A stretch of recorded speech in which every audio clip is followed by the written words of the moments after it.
Irina, a great game for you. This was not easy against a player that you know oh so well, one of your rivals for many, many years. Take us through today's game.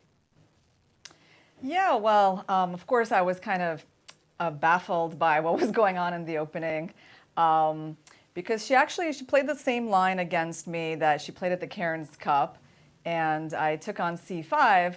But that can't really have been a big surprise to her because I did that like less than a month ago against Harika in the Tata Steel Rapid.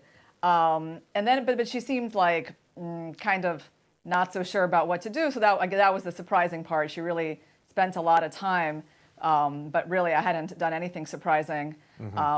So she took the pawn on b2. Of course, it's risky. I didn't know exactly why it was like bad. I mean, I just know white has a lot of play for this kind of pawn.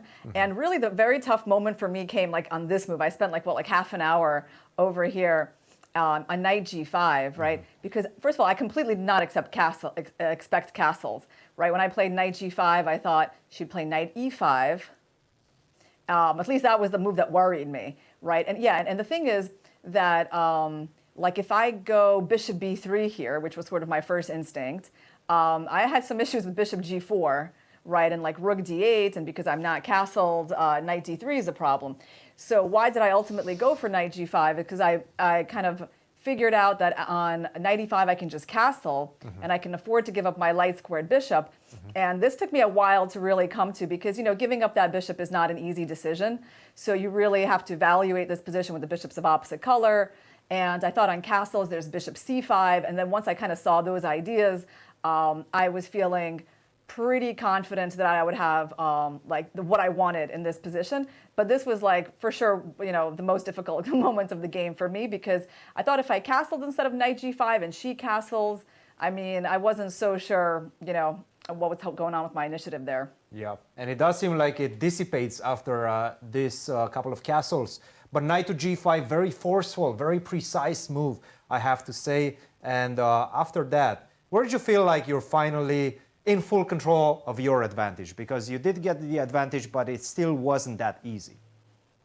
Oh yeah, I mean, when I got the two bishops against the two knights, obviously I thought I was very happy sort of in the beginning, but then I realized, okay, there's actually a lot of work here.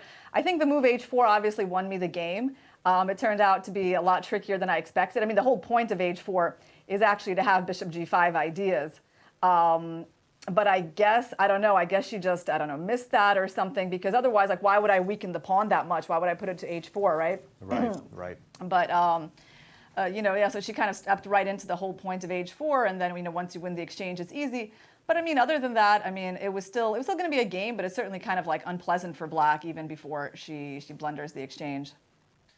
Well, Irina, congratulations, an important victory for you. Very good victory for you because there are two ladies that are also scoring a lot of points. That is Begim, who still has to win her game, but it seems like she's winning that one. And Carissa, take us about these dynamics right now in the tournament with you three, not necessarily running away with the event, but definitely showing that you are the top favorites to win it. Yeah, I mean, I'm just kind of playing my tournaments, especially because I crossed paths with Carissa in round one. So that like big matchup came so early.